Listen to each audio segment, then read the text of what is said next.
Google's apology to the government after points made by its AI application Gemini have resulted in fairly strong reactions from the government of India. At the same time, the government has made it clear that any AI-based app, when it comes to India, needs to be licensed, and that there is a certain accountability and responsibility of major companies like Google and others as well. What exactly does the government make of the apology from Google? And is it enough? And what more can be done to protect Indian interests? But what about being free as well when it comes to encouraging an international app universe? Joining us now, the Minister Rajiv Chandrashekhar. Thanks, Mr. Chandrasekhar, very much for being with us. Are you satisfied with the apology of Google on the performance of its platform Gemini? No, I don't know how to answer that question. Platforms like Google, who have a significant presence on the internet, they are significant powers on the internet. For them to do something wrong and then simply say, I'm sorry, I apologize, is certainly not what the law expects them to do. I think these are issues that have been laid down under the law and the IT rules as prohibiting them from doing. That they should not be allowing their platforms to be used in a manner that outputs unlawful content, that creates harm, that violates the law. This is the law of the land. Now, when they do this and essentially put down and put in an untested platform on the public Indian internet, have the users access it without any disclosures and disclaimers that the underlying the logic or the underlying technology is untested, and then there are consequences, simply to say I am sorry and it was untested is simply not cutting it. It is simply not consistent with our expectations of compliance with law. So I will not say anything more to that. I think they have left themselves open to being prosecuted under law, both the IT law and the criminal law, and it is something that they will have to deal with. But our expectation is certainly not for platforms to come here, do the wrong thing and simply expect to get away with I'm sorry and I apologize. We have a very sincere, serious responsibility to the users of the Indian internet to provide and make sure that the Indian internet is safe and trusted.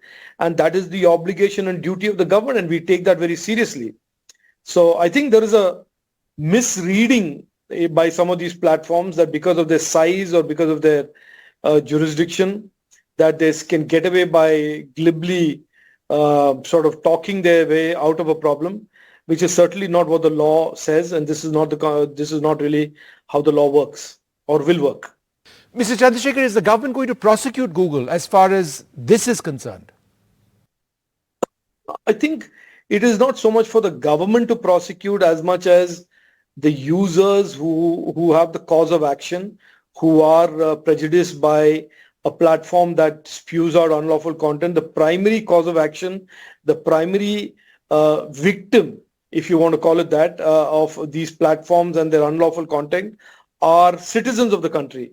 And I have heard to the effect that there are many people who are quite agitated by the conduct of this and other platforms, and my response to them has been that, look, the government may or may not do some things because we have limited powers under the law, but the jurisprudence and the criminal law liabilities and the IT law liabilities that are cast on the platforms exist today, and it is for individuals or groups of individuals to hold these platforms to account.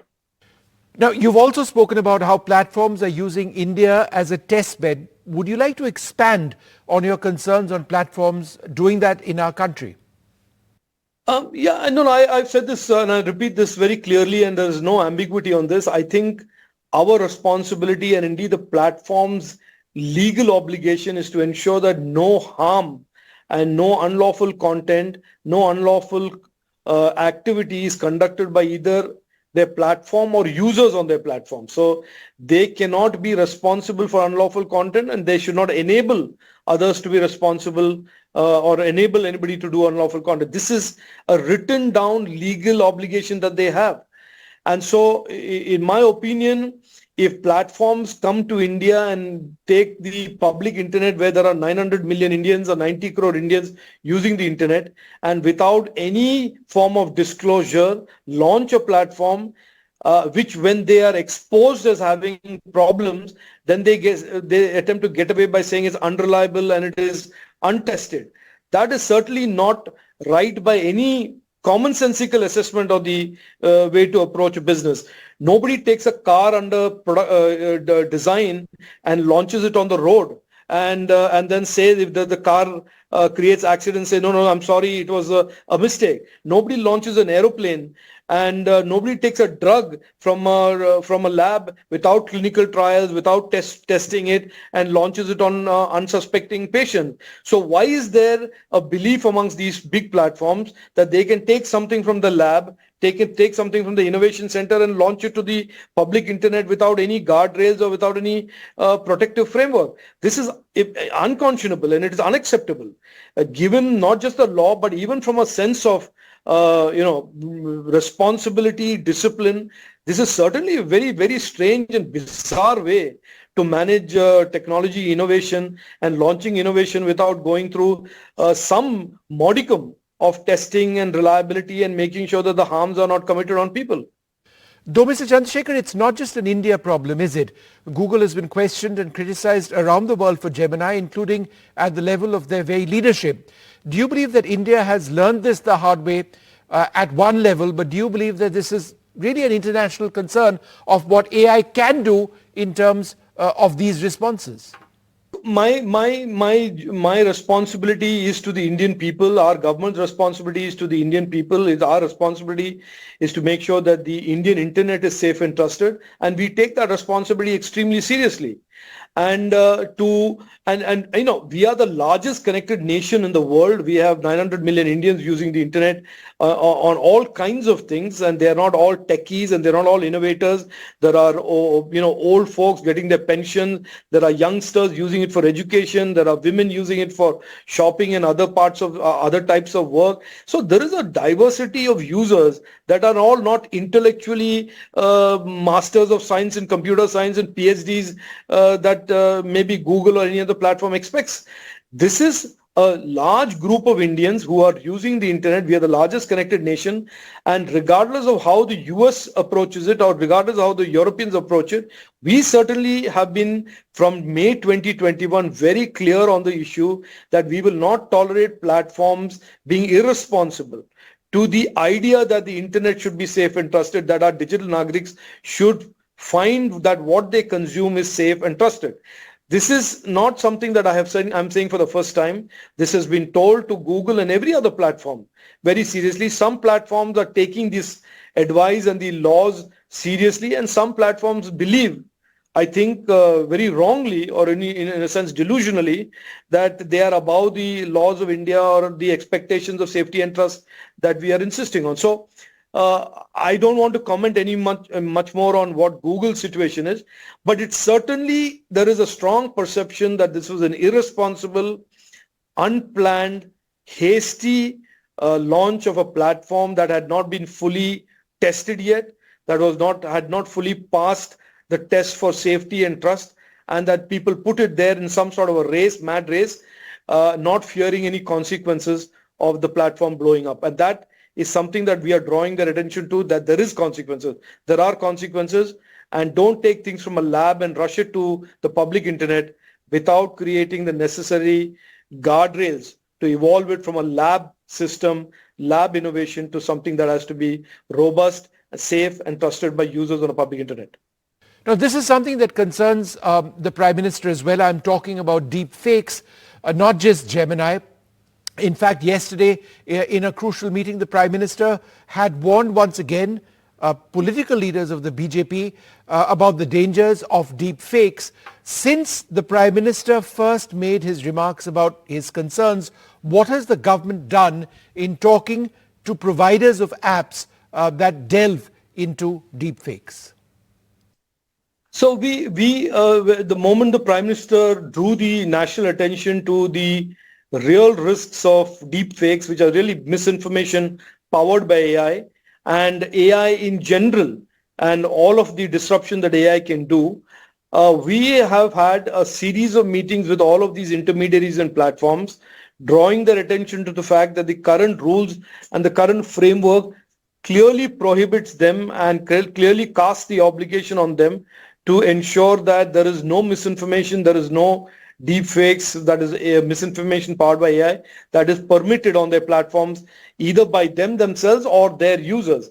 We have painstakingly, through about 3 or 4 public consultations we had with them, developed a framework and issued an advisory first on December 26th, 2023, that talks about many of the issues that they need to adapt to, including align their terms of use, make their terms of use explicit on what is prohibited and not prohibited.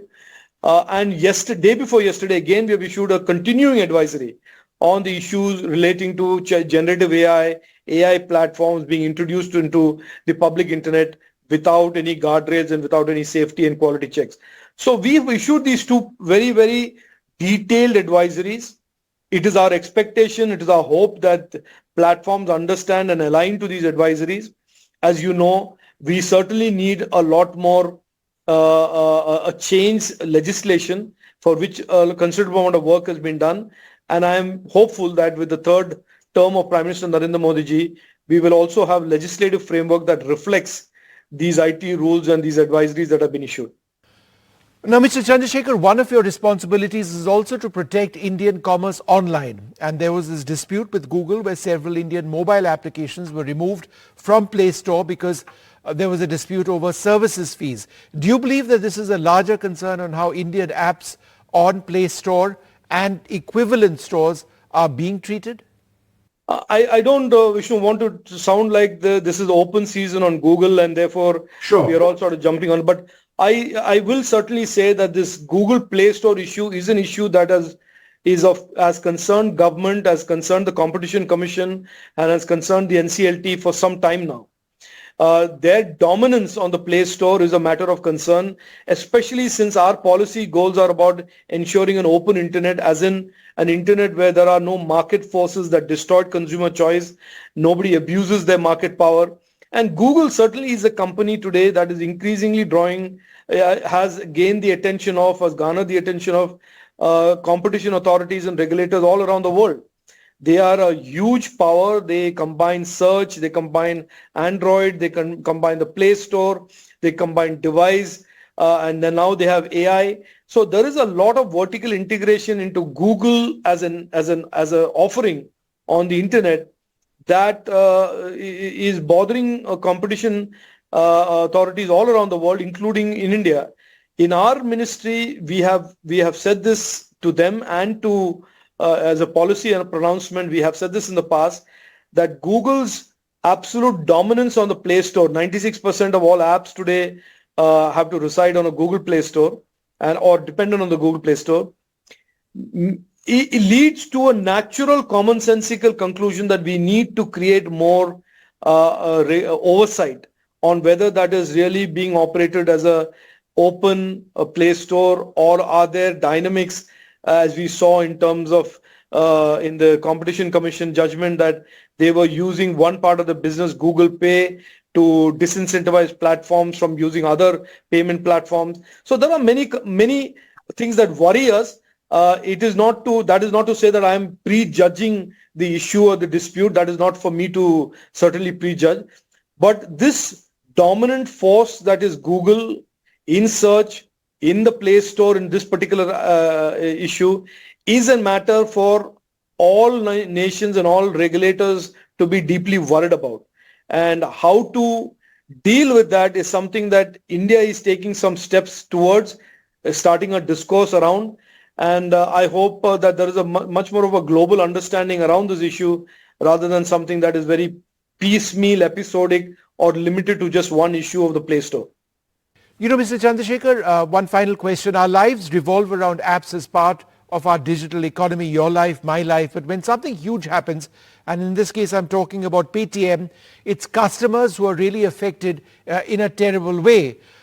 For example, I was affected because my FASTag app no longer worked because I was going through Paytm, and it was difficult to transfer all of this to another bank and then physically remove the FASTag chip as well from my card, the RFID tag as it were. Could you share your thoughts about the need for reliability and responsibility and the need to follow a legal basis for operation of all apps and Indian apps as well, certainly Paytm? So Vishnu, I was asked this question a few times in the last two to 3 weeks after the Paytm story broke. And I have said this not as a minister or a politician or a public servant, but also as a former entrepreneur. And I give this piece of advice at the risk of sounding slightly patronizing and people not liking this, that platforms, startups and entrepreneurs, while they are building their ideas and creating these wonderful companies, must also never forget or lose sight of the fact that there are laws and there are regulatory guardrails and lines on the ground that have been prescribed by the sectoral regulator, whether it's an education regulator for Byju's or whether it's a financial regulator, RBI, for Paytm. So there is no way of talking your way out of being found in trespassing the regulatory guidelines or the regulatory lines in the sand. So I said, while I have the greatest respect for what Paytm has achieved, and I think it's a great Indian story, that when a regulator finds that they have trespassed, there is really very little that they can do excepting to say, I wish I had not. And my advice is that you must not, as much as you focus on innovation and as much as you focus on building this really world-class product, in a regulated sector like finance or indeed any other sector, you have to have the capability and capacity to understand the regulatory limits. And if you think those limits need to be changed, then it is something for you to advocate, evangelize with the regulator and have those boundaries shifted, have those lines redrawn. But as long as the lines exist, you have to respect the law. And that is an expectation, Vishnu, that we have from Google or WhatsApp or anybody. Indian or foreign startup or large company, that the laws of the land are not something to be interpreted and understood through the prism of convenience. It is something that is absolute and you have to respect it. But I would also agree with your point that these enforcements of these laws must be non-disruptive to the consumer. It should not be, as we've seen in some airlines recently and we're seeing in some other cases, where a shutdown of an entity means that thousands and hundreds and thousands of customers are disadvantaged. So that is something that we are advising the RBI, that any regulatory intervention is done in a manner where it is not disruptive. And I think the RBI has responded where they have transferred masses of customers to other platforms. So I would rather that is done in advance rather than as a post facto, oh, I forgot to do it, let me do it now kind of a thing. And that should be something that regulators, as they mature towards innovation and they mature their relationship with startups, start understanding a little better, I think. Thanks very much indeed.